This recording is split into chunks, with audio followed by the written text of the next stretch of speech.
What is up, everybody, and welcome to the Joe Kilgallon Podcast, a.k.a. Kilgallon's Pub. Big shout out to all the listeners, especially you Patreon subscribers. As you notice, a new Patreon episode has dropped. It's me ranking my top 5 SNL movies of all time. Those are movies that are based on Saturday Night Live sketches.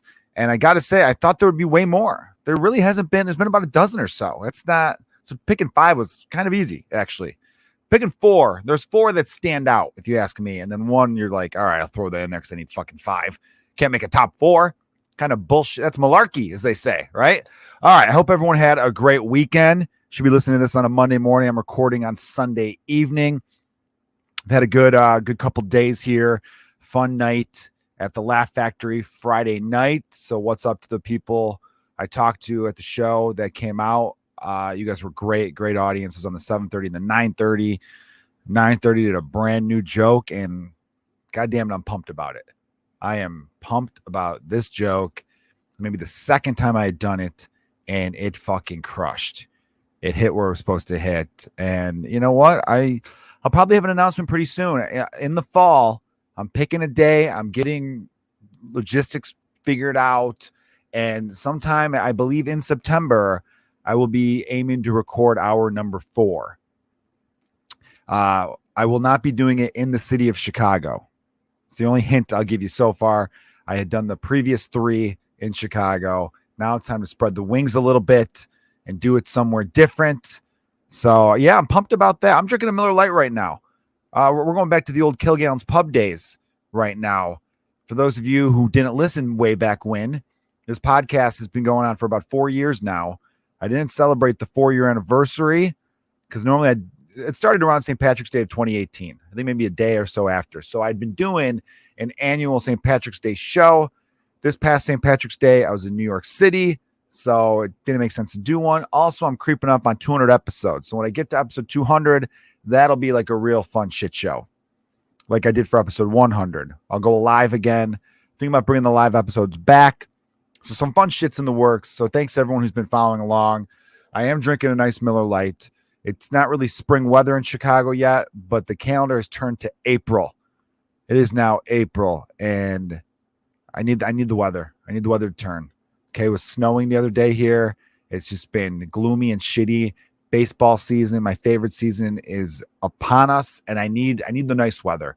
Okay, I want to be at a Cubs game this year and just sweating enough where you're drinking the beer because you're hot. It's not just because you want to get a little sloshed on a Tuesday afternoon. Although they don't play fucking Tuesday afternoon games anymore, which pisses me off. You know, sometimes you ruin a good thing by changing it. You ever notice that? Sometimes people go, oh, we're going to do this now, and then you miss the old way. They used to play day games during the week, and it was fun because you'd get a nice daytime buzz. And now it's nighttime. Oh, so you could bring the whole family out. You know what's overrated? Bringing the whole family out. And I say this as a family man. I'm a big-time family man. Anyone who's listening to this podcast knows that. But there's nothing more overrated than bring the whole family out. It'll be a fun. How about I need to go out by myself? Okay? How about we all need to become independent people and we're not just some fucking unit that hangs around with each other? What are we, a cult? We're families. We're not cults. They don't need to be joined at my hip all the goddamn time. You know, I'm not saying you can't enjoy an afternoon of drinking with your family. You can.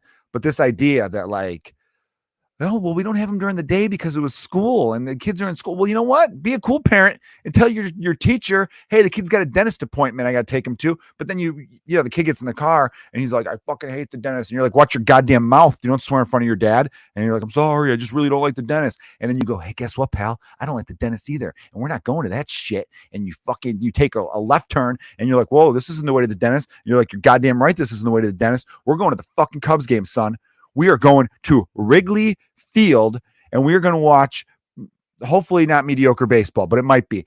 Either way, let's do this. And then that's fun. But other times, it's like, hey, you go to school, you do your homework, daddy's got some things he's got to tend to. You know, you got your own mental health thing. See, old men didn't talk about mental health. The men from generations ago, they didn't talk about it, but they did they worked on it. What do you think that was? What do you think it was them disappearing? What do you think golf was invented? Oh, 4 hours away. Now I bring this up too also because I heard someone say something like, oh, I know being a parent's overrated and parents are full of shit. Whenever you ask them like if they could pick a day or do whatever for a day, they usually don't have their kids involved with them. And I'm like, yeah, because like being a parent is the best. I absolutely love it. It's amazing. I couldn't imagine my life without it. But when you ask someone, hey, pick like a dream day, like a day where you could do whatever you want, you're not going to do what you do every day, right? And I'm with my family every day. There are people out there who love their job. I love my job as a stand-up comedian. But if you gave me my dream day, it's probably not me doing a set. I mean, maybe I do like Chicago Theater, Madison Square Garden or something. But for the most part, I'm thinking, all right, here's what I want to do. I want to get a massage. I want to go mini golfing. I want to have a Cinnabon. I want, you're coming up with a fun list of shit to do that day. And it's all about you. So just because someone picks that doesn't mean they don't like being a parent. A fucking douchebag on Twitter was just like, see, every dad and mom I know, give them their dream day. It never involves taking their kids to the park. I'm like, yeah, because we do that on a fucking Tuesday. Why would your dream day be something you do all the time? I went to Chuck E. Cheese with my kids last week. Side note, Chuck E. Cheese, that place holds up. Shockingly good pizza. I couldn't believe how good the pizza was. I was in New York the week before, on par. The Chuck E. Cheese in Skokie, Illinois, or Niles, they're two suburbs that kind of meet together, so I don't know which one I was in. Phenomenal. Charles, you're killing it, my man. It's very fun. They don't have like the ball pit anymore, or like the tubes that the kids run through. But that's fine. They didn't care. They had all these other fun games. They had like little rides. What else they have? Like games where they're shooting shit. The kids love that. They don't need people being some ball pit where some kid takes a dump in the corner and then like the workers like, I'm getting minimum wage. I'm not going to be diving in a ball pit looking for turds. This is not what I signed up for. So then when the boss goes, hey, Jimmy, did you take care of the turds in the corner of the ball pit? He's going to be like, yeah, of course, boss. Come on. He doesn't take care of those turds though. And those turds create like its own little life force. And then kids are diving in there and they're getting sick. And that's probably how the pandemic really started. It wasn't some dude in Wuhan eating a bat. It was a bunch of kids doing Scrooge McDuck dives into ball pits full of, mutant turds because Jimmy couldn't be bothered. And I can't blame Jimmy. Imagine getting paid minimum wage, right? And they go, hey, go scoop up some turds out of a ball pit. You'd be like, fuck your face, dude. I'm not doing that shit. I didn't sign up for this, okay? I'm here for the discount on that awesome ass pizza. And because the girl who collects the tickets for the shitty prizes, I got a thing for her too. That's what Jimmy's thinking. But scooping turds out of ball pits, it's not what he signed up for. And you can't blame him. You can't. All right. A lot to talk about with you guys. I already did my whole episode about the Will Smith, Chris Rock thing. Don't care to talk about it anymore. You can go back and listen to last week's podcast if you missed out on that. It's just, there's been some funny memes. I will respond to this thing a little bit. Some of the studios like Netflix and another studio have put like halts on a bunch of Will Smith projects. I think that's overdoing it. Yeah. But I also think they're doing a timeout to see if this hurts his brand. Here's the thing about movie stars is these companies, your Netflixes, your Paramount Studios, your Universals, they give movie stars, $20, $30 million, not just because they're great actors. Some of them aren't good actors, but because people go to see their movies. They're in demand. Right now, even big Will Smith fans are kind of like, oh, fuck, man, that shit's embarrassing. I can't believe he did that. So that's why they're like, let's do a timeout. Let's hold production. Let's see where the pendulum swings. Let's see when the dust settles, what people think about Will Smith a month or two from now.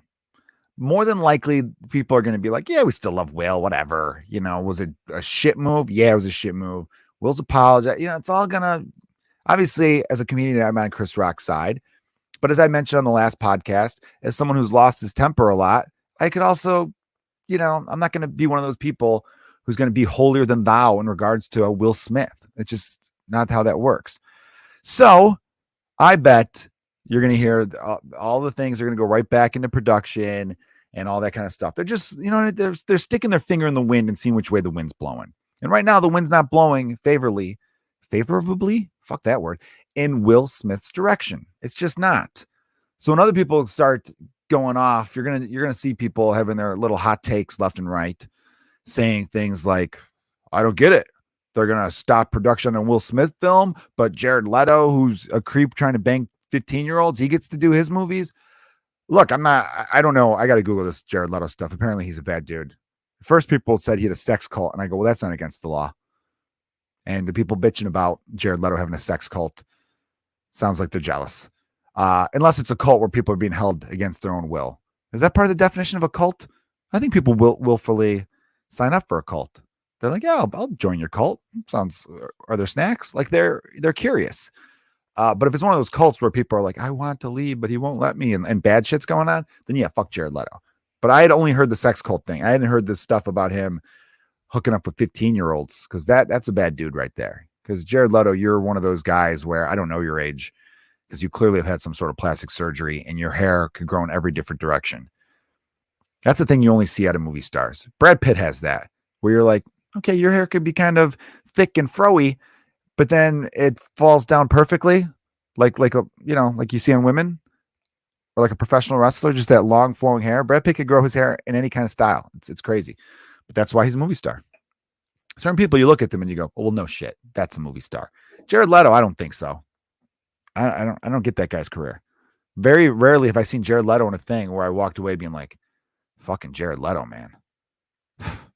Changed my life. Like, not, you know what I mean? I can't. Everyone hated his Joker. He's like the only guy to play the Joker to not win an Oscar. I don't know if Jack Nicholson won, but people liked it. Like, how embarrassing is that? You know what I mean? Two of the last three people to play the Joker won an Oscar, and you didn't. That, I don't know how you could sleep.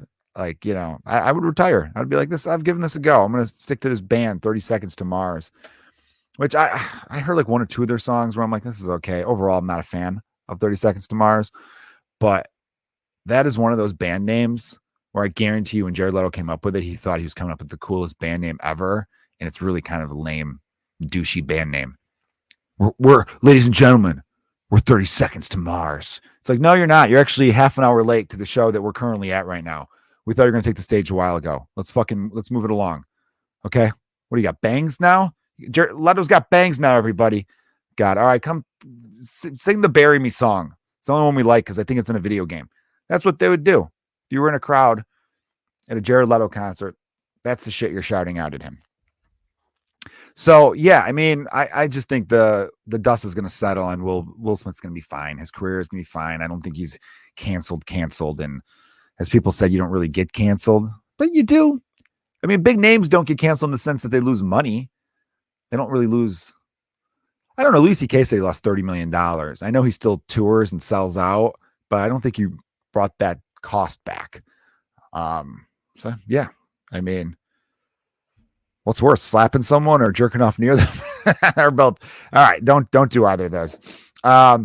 If I could shift gears a little bit, I thought about this when I mentioned the Jared Leto concert. I didn't get a chance to address, mainly because I've been just don't like talking about death anymore, but Taylor Hawkins, I didn't get to mention on the podcast. The drummer of the Foo Fighters was found dead nearly a week and a half ago now, almost 2 weeks ago, perhaps. No, I don't think it was that long ago. I don't know. Anyway, and it sucks because what a great guy. Just one of those dudes. I've always been a big fan of my favorite actors, comedians, athletes, and musicians are always people that you get a sense they really love what they're doing. And Taylor Hawkins was one of those guys that when he was just banging away at the drums, you're like, man, that guy fucking loves being a drummer. Look, he just looks like he's having a blast up there. And that, you know, when people like that go, it's a bummer, you know, not to get like deep, but they had a light. They had a light inside them and it radiated and it made everyone around them feel good. And yeah, so I haven't heard the cause of death yet. Maybe some accidental pill concoction. I really haven't heard it. 50 years old. So obviously way too young and looked like he was in good shape. Skinny guy, very skinny. So, yeah, I don't know. It sucks, you know, and a lot of people are talking about what the Foo Fighters future is. I know. I anticipate them to take at least a year or so off. I bet at least a year off. They canceled the rest of their tour. it wouldn't be out of the realm of possibility for them to be done as a band. I mean, think about it. They just got put in the Rock and Roll Hall of Fame. They just put out a movie. Literally, they put out a movie a few weeks ago. He said he died a few weeks before this movie premiered. It was just a weird thing when I heard the news, because I was like, I feel like the Foo Fighters have just been in the news so often. You're always hearing stuff about Dave Grohl being a great guy and the band, the Foo Fighters, like doing the right thing. And then the movie comes out. They're inducted to the Rock and Roll Hall of Fame not that long ago. And then he dies. So it's a total gut punch for fans out there. So, but I mean, some of you hearing that might be like, no way, they're not going to be done. I don't know. Some bands, I know the Rolling Stones lost their drummer, but they're old, so they're like, oh, we'll just get another drummer. I just feel like the Foo Fighters had that real big connection, and Taylor Hawkins was Dave Grohl's best friend. A lot of people have brought this up. Dave Grohl, when he was a drummer in a band, he lost his lead singer, and now he's a lead singer and he's lost his drummer. Not quite the same scenarios, of course. Nirvana was this gigantic band that just caught the whole world by surprise and had a good 3-year run of being the biggest band on the planet. And then Kurt was murdered. And I have to laugh a little bit because I always get into it with people about whether or not it was suicide or murder. Maybe I'll do a whole nother podcast about that sometime. That could be the next Patreon, my real thoughts. And I'll get in some sort of experts to talk about. We'll do a whole roundtable discussion. But fuck, man, it's got to suck for Dave, because after Kurt died, he said he'd even listen to music for 6 months. And, that was a guy he only knew for 4 years total. The Foo Fighters have been a band since 95. I think Taylor Hawkins didn't join until like 97, 98. I don't believe he drummed on their first album, maybe their first 2 albums. Well, he definitely didn't drum on the first album. Fun fact for those of you who don't know, the Foo Fighters' first album, Dave Grohl plays all the instruments. He recorded it all himself. That was him getting out of the depression that he was in when Kurt died. It tells the story real interesting. He got out, he just couldn't turn on the radio without hearing Nirvana song everywhere he looked, and he was just so depressed that he wanted to get away from it all. And he went to Ireland, and he was, driving down some Irish countryside road and saw a kid walking wearing a Kurt Cobain shirt. And he was just like, I'm never going to get away from this. This is a big part of my life. And, I don't want to forget about Kurt and forget about my time in Nirvana, but it's time to get off the mat and get back to playing music again.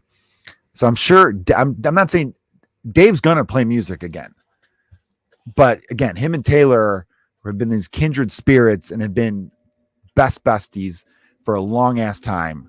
I mean, we're talking, well, again, he joined 97 or so to over 20 some odd years, almost 25 years. So I could see him being like, I don't want to touch an instrument for a couple years. And then when he comes back, they're going to replace him. That's going to be weird. Because Nirvana was done. I know it's different with the lead singer. When a lead singer dies, that band is essentially done. I mean, there's been a few instances in which they've replaced the lead singer. AC/DC, Van Halen, Alice in Chains came back with a new lead singer not that long ago. But it's never quite the same vibe.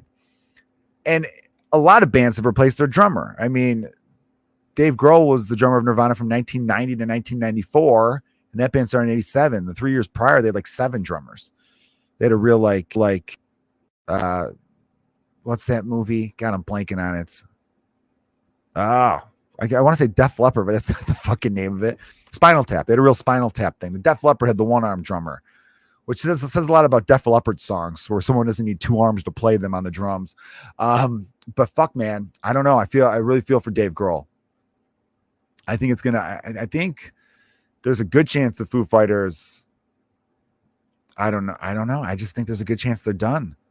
I think a year from now, we might hear Dave saying like, the music will go on, but I don't want to play another Foo Fighters concert. I don't want to record another Foo Fighters album without Taylor Hawkins. And that's just the way it's got to be. I'm sure Dave, Pat Smear, and a couple of the other guys in the band, they'll probably still work together on projects and do things. Maybe they'll start a new band where Dave goes back to the drums and they grab that dude from Queens of the Stone Age to be the singer again, like he did with them Crooked Vultures and a few other projects. Who knows? But that's just a gut feeling I have. So you Foo Fighter fans out there, I hope that doesn't break your heart too much. All right, here's an interesting thing that happened. I wanted to talk about one of the biggest podcasts in the world right now, especially in the world of comedy, is the Tim Dillon Show. Now, Tim Dillon is a dude I had met doing stand-up comedy. I think I met him in New York in like 2012 or 2013, a long time ago. And funny dude, cool guy. We once got into it about JFK on Facebook. And I remember him thinking like I still held a grudge about that when I ran into him like 2 years later. And I was like, oh no, I don't give a shit, dude. I thought a lot of your lines were funny, man. It's Facebook. We're fucking around. But good dude though. We follow each other on Twitter. I don't really talk to him. I wouldn't call him a friend, acquaintances, a guy where if I bumped into him, I'm sure we would chat for a little while. I've loved seeing his success. I think he's a really funny guy. I think he's mastered the medium of doing podcasts. And I think he's genuinely himself and doesn't give a fuck what other people think. So again, a fan. And he's good on Twitter. He's entertaining. He had a tweet where he like thanked the crowd in Scotland. There was a picture of the crowd behind him. And I just commented, and I rarely comment, but I was in a good mood. I think I was taking a shit. And I threw out there, oh, real diverse crowd. Because it's Scotland. Of course, it's not going to be diverse. It's going to be full of Scottish people. But, with things the way they are, I thought it would be like a fun little, I think 10 other people probably made the same joke. He gets a lot of comments on his tweets. And he responded with, a few people liked it, but he responded with like, God, what did he say exactly? But something like, okay there, bud, let's see the picture of one of your crowds. And obviously he draws way more. That dude makes he prints money. Tim, you print money. If you ever hear this, I applaud you, my man. Dude makes like $200K a month on his Patreon alone, plus concert tickets. I'm sure his YouTube's killing it. And I know he was selling shirts or something. Fantastic. So I was just having a little fun. And then he had a little fun back at me, which I thought was fun. I got a chuckle out of it, I'm bringing this story up because so many of his fans started to come at me a little bit. I then responded to his post, though, when he said, let's see a picture of your audience. I responded by saying, last time I give you a compliment. Kind of like, he liked that tweet because it was me saying oh, I think it's a good thing it's all white Scottish people in the crowd, obviously fucking around there. But given the climate of today, there's always someone who's going to take shit the wrong way and not understand a fucking joke. But of course, Tim does, which is why he's so popular. Anyhow, though, it was interesting to me how many people were some people were cool. They liked my post, and more people liked his in return. But it was interesting to see the people who were talking shit back to me. And some of them were like, hey, dummy, Scotland's 97% white. What do you want him to do? And I want to be like, that's the fucking joke, idiot. You know what I mean? If you post a picture where it's like, here's my crowd in Vegas or New York City or New Orleans, I don't know, a city known for diversity, and I made the real diverse and it was an all white crowd, then you could be like, oh, this guy's being kind of cunty and he's attacking our guy, Tim. I can understand that. But I think these people are just such diehard Tim Dillon fans that they will go after anyone that they suspect Tim has beef with. And that's borderline impressive / you're fucking a loser. You know what I mean? I don't know. To be that big a fan, I'm a diehard Cubs fan, big Bears fan. So when I see people talk shit about the Cubs or Bears, part of me wants to get into it. But then it's also I'm not taking it that seriously. So that's who Tim Dillon is, their Chicago Cubs. When they see someone badmouth their guy or they interpret it that way, which I wasn't doing, they have this instinct to protect him. And that's what I'm saying. It's borderline, it's impressive on Tim's behalf that his fans are that hardcore, but it's also a little bit crazy on their end where it's like, all right, shit, man, take it down a notch, assess the situation, because I think a few people then did, because I had some fun with a few of the comments back, and then I could tell they looked me up and were like, oh, him and Tim follow each other. He's also a stand-up comedian. All right, they're fucking around. All right, I'm just saying, I'm not saying don't be a diehard fan of someone. Being a diehard fan is awesome. And if any of my fans out there want to go to bat for me like this, hell yeah. But what I'm saying is just slow it down a little bit. Assess the situation. If you really feel like your guy's being attacked and dumped on, then yeah, fucking have his back, her back, their back. But don't get too crazy. There's some people, I'm not saying any of Tim Dillon's fans, but I've seen other people who have big fan base. And again, is there some jealousy on my end? Fuck yeah, there is. I'd be a liar if I would pretend like I wasn't jealous of people who have massive fan bases. Good on them. But we've all seen it though. On the internet, someone's fan base will just go like insane, where it's like, how fucking dare, like the Barstool Sports guys have that stuff. And I'm friends with a few of those dudes. I know I know a lot of the local guys and get along with them great. And I'm sure they'd be the first to be like, yeah, man, some of our fans just, it's like, take the Ritalin, pal, settle down a little bit. It's not that serious, so, I'm not saying don't be a diehard fan. Being a fan's a really fun thing. It's cool to have shit you're into. I always think, you guys could, I was going to say you guys could come over sometime. You can't come over sometime, but maybe I'll do like a Cribs edition. I could show all like my cool memorabilia I have of different stuff. You know what I mean? But yeah, anyway, so yeah, Tim Dillon's a really funny dude. I don't need to pump his tires. You guys know who he is. You guys know who he's killing it out there. But yeah, man, that's been the podcast. Essentially, you guys know I like to keep it tight, half-hour long podcast. I'm trying to think what other news I want to tell you guys. I think Ukraine and Russia are still shooting at each other. I admire the Ukrainians. Keep up the good fight. And if you're Russian, I don't admire you. No, I'm kidding. I'm fucking around. That Putin's a piece of shit. But the Russian people are great. I know a lot of great Russian people. You can't fault people based on their government's actions, because there's a lot of shitty governments out there, but countries are filled with good people. So something to think about there. If you're in the Midwest or the East Coast, hopefully the weather turns. We actually get some legit spring weather coming our way. You know what I mean? Like I said before, I want to be at a ball game. I want to sit back. I want to just see people glowing. I want to see people having an awesome time. I want to see just a little bit of sweat glistening off of some cleavage. I want to see, I want that. That's when the good times are on its way, right? And I hope the good times are on its way for you. Everyone, you guys are amazing. Check out the Patreon if you haven't already. Patreon.com/Joe Kilgallon. Follow me on YouTube. Subscribe there. TikTok, all over that shit. Instagram, Twitter. I'm on all of it. Just type my name, Joe Kilgallon.